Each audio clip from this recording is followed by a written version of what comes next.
Vamos de inmediato a la siguiente entrevista. Vía Zoom vamos a hacer contacto con Gisela Garzón. Ella es asambleísta por el bloque de UNES en el Parlamento. Vamos a hablar acerca del juicio político al ministro del Interior, Patricio Carrillo. ¿Cómo está la situación? ¿Cómo está el trámite? ¿Cuáles son los temas que les obliga a llevarlo al juicio político al ministro del Interior? Buenos días, ¿cómo le va? Buenos días, muchas gracias por la invitación y un gusto para mí estar en este espacio. Un saludo a quienes nos están viendo a través del canal y a través de las redes sociales. ¿Cómo está el trámite, cómo está el proceso para el enjuiciamiento político al ministro del Interior? Primero, para hacer un breve contexto, el ministro del Interior fue recibido en la Comisión de Justicia, de la que formó parte, para, entre otras cosas, explicar aquellas desacertadas declaraciones respecto al financiamiento de las últimas paralizaciones. Lamentablemente nos ha dejado más dudas que certezas en esa comparecencia puntual respecto a la manera en la que se ha justificado los excesos que cometió la Policía Nacional en las jornadas de paralización, excesos que han dado como resultado heridos y fallecidos. Esto no quiere decir que se desconoce. Efectivamente hubo puntos de violencia que tienen que ser rechazados igual, pero la policía, digamos, y él como ministro del Interior y como quien toma las decisiones, debía dar una respuesta mucho más contundente y que no justifique lo sucedido o que no los muestre como daños colaterales, sino que efectivamente reconozca que hubo estos excesos. Ahora bien, el juicio político que se presenta en contra o que va a ser tramitado y que tiene como centro al ministro Carrillo, se da por el incumplimiento de las funciones atribuidas para garantizar la seguridad ciudadana y convivencia social pacífica en el marco de los derechos fundamentales, que está tipificado o que forma parte del decreto presidencial número 381. Y esto se da porque efectivamente ahí se dicen otras cosas. Tiene que garantizarse el desarrollo armonioso de las jornadas, que tiene que respetarse los derechos humanos y una serie de parámetros que no han sucedido de esa manera. El juicio político fue presentado por mi compañera de bancada, Yajaira Orreste, en conjunto con el asambleísta Peter Calo, quien forma parte de la bancada de Pachacutic, lo que se conoce como Estala de Disidentes, pero que tiene el respaldo también del resto de la bancada de Pachacutic, tomando en cuenta su pertenencia política, y en ese sentido tiene que pasar el procedimiento establecido en la Ley Orgánica de la Función Legislativa una vez que la Comisión de Fiscalización aboque conocimiento, después que el CAL así lo disponga. A ver, el tema de la inseguridad, fundamentalmente el tema de la seguridad, que tiene problemas en controlarlo. El Estado sigue imperando en la violencia en diferentes provincias, en todo el país. Todos los días los medios de comunicación reflejan en sus páginas o en sus noticieros los hechos, las muertes violentas que se producen tanto en la costa como en la sierra ecuatoriana. Y está de por medio también el asunto de la crisis carcelaria, que es otro tema que tiene dificultades y muy serias el Estado para manejar. ¿Cuál es la opinión sobre ese tema por parte de ustedes? Primero que la ausencia del gobierno es tal que ahí estamos viendo los resultados.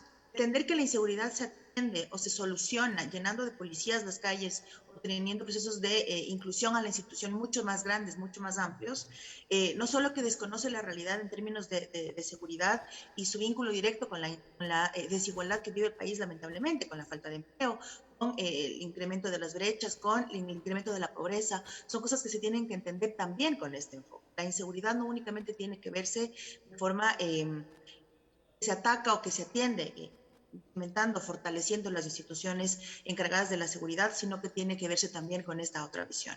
Y desde ese lado, no solo que hay ausencia de políticas públicas, sino también ausencia en los presupuestos.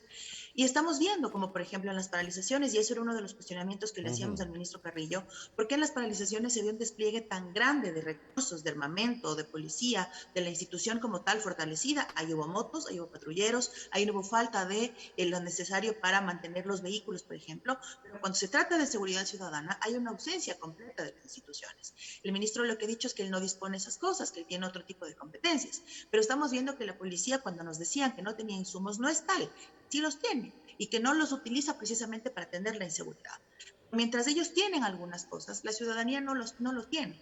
Por lo tanto, el gobierno comete el grave error desvincular la inseguridad de la desigualdad.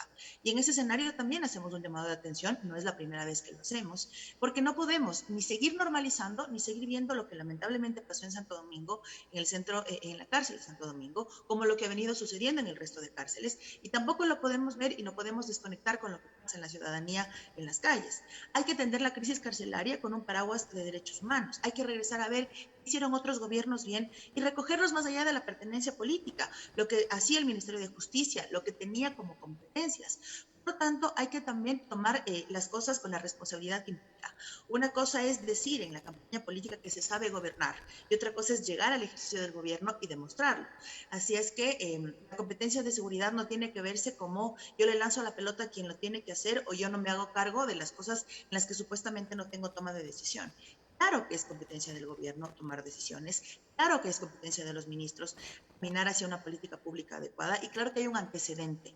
Para avanzar como país debemos recoger lo que se hizo bien antes y eso lamentablemente no pasa porque se priorizan las diferencias políticas entendiendo a los adversarios como enemigos y se deja de lado que la ciudadanía es la que paga las consecuencias cuando el gobierno está ausente, como en este caso en materia de seguridad. Hay una situación.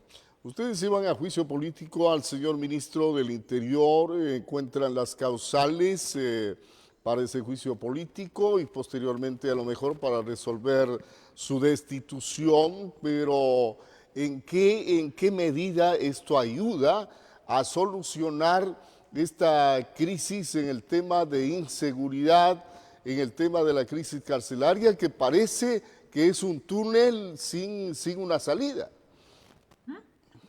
Primero, el ejercicio fiscalizador es parte del trabajo que tenemos en la Asamblea Nacional y que lamentablemente tenía cierto direccionamiento, se detenía con la conducción anterior de la Asamblea Nacional, que lamentablemente puso pausa y puso en freno muchos procesos que ahora de alguna forma se van retomando por parte de cómo está ahora manejada la Asamblea y estoy segura que con la nueva conformación seguirá avanzando en los procesos de fiscalización y de legislación. Y además con eso estamos haciendo un llamado de atención. No puede pretenderse que los funcionarios incumplan sus obligaciones, no solo legales, sino las que asumen al momento de ser ministros, al momento de estar en estas carteras de Estado y pretender que no pase nada. Justamente para eso está el control político y de fiscalización de la Asamblea Nacional.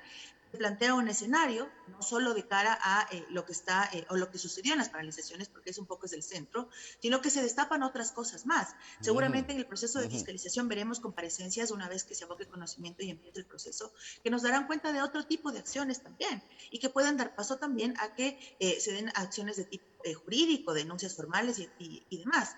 Entonces, el control político parte por eso también, poner sobre el debate, por poner en el centro lo que está pasando, que sepan los funcionarios, todos, sin excepción, que cuando asumen un cargo o cuando asumimos un cargo tenemos que dar una respuesta legal, no podemos lavarnos las manos, que no se justifica la ausencia y que no se justifica, por ejemplo, que en el tema de la crisis carcelaria no se tomen decisiones fuertes, firmes. Ya los organismos de derechos humanos han llamado la atención al país y nosotros mismos hacemos un llamado de atención porque la política carcelaria también refleja lo que es capaz de hacer el gobierno para atender una crisis. Y si no está haciendo nada y en lugar de atenderla se suman muertos, entonces algo está fallando y alguien tiene que hacerse responsable de esas ausencias. Por lo tanto, cumplimos con nuestro rol fiscalizador, siempre haremos un llamado de atención y siempre estaremos dispuestos, por supuesto, a sumarnos a cualquier espacio en esta construcción o esta pacificación que tiene que venir de la mano con acciones concretas. Y lo que hacemos con esto es, por supuesto, llamar la atención. Y el gobierno sigue teniendo la pelota en su cancha y lo seguiremos diciendo permanentemente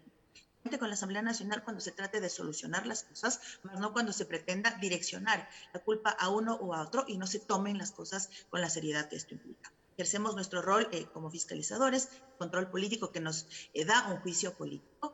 Esperamos, por supuesto, ojalá que el gobierno tome decisiones acertadas. Caso contrario, seguiremos ejerciendo lo que en el marco de nuestras competencias implica el control político y fiscalización. A ver, se ha hablado que no solamente el asunto está en las personas, sino en el sistema y que hay que hacer reformas en las leyes de alguna manera para apoyar el trabajo de la policía. ¿Hay al interior de la Asamblea un mea culpa por haberse demorado, por ejemplo, en el tratamiento de la ley del uso progresivo de la fuerza que todavía no se pone en vigencia?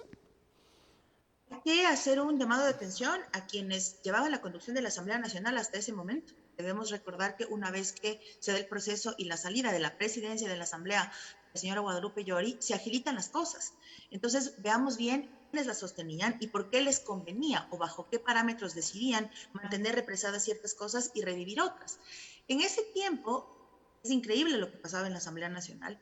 En ese tiempo estábamos tratando sesiones represadas desde el 2019. Juicios políticos, procedimientos de juzgamiento a ministros que ya ni siquiera están en el país, como el ministro Juan Carlos Ceballos, de triste recordación, lamentablemente, y que no ha enfrentado los procesos adecuados de fiscalización por su nefasto trabajo. Por lo tanto, hay que preguntarnos entonces qué intereses estaba defendiendo la entonces presidenta y qué intereses estaba defendiendo de quienes la sostenían. Una vez que se dé el cambio y que se logra de alguna manera lograr, porque efectivamente logramos que la Asamblea se dinamice y eso se ha demostrado con el cambio en las autoridades. Estoy segura que con las nuevas designaciones no será al contrario, será mucho más énfasis el dinamismo y la eficiencia de la Asamblea Nacional. Se presenta al país y se le da al país una herramienta como la Ley de Uso de la Fuerza, que lo que hace es, primero, ampararse en la ley, en la legislación vigente. Cuando el gobierno nos dice que no hay leyes para atender la seguridad, no solo que miente, sino que desconoce el marco jurídico con el que cuenta el país. El gobierno lleva presentándole al país hasta la fecha 6 proyectos de ley. Así es que aquello que dice el gobierno de que no gobierna o que no logra avanzar porque la Asamblea le detiene los procesos es totalmente erróneo, es totalmente falso. Así es que había una mala administración de la Asamblea Nacional, hizo que no solo bajen sus pocos niveles de aceptación y de credibilidad, sino que se estanque. Ahora que empezamos a avanzar y que está en la cancha del colegislador, que nuevamente es el presidente de la República, vemos como, por ejemplo, cuando logramos reformas para desbaratar y dar de baja la ley humanitaria, esa ley que hizo tanto daño al país, es el presidente es vetar totalmente una alternativa que le resultaba viable al país con otros enfoques.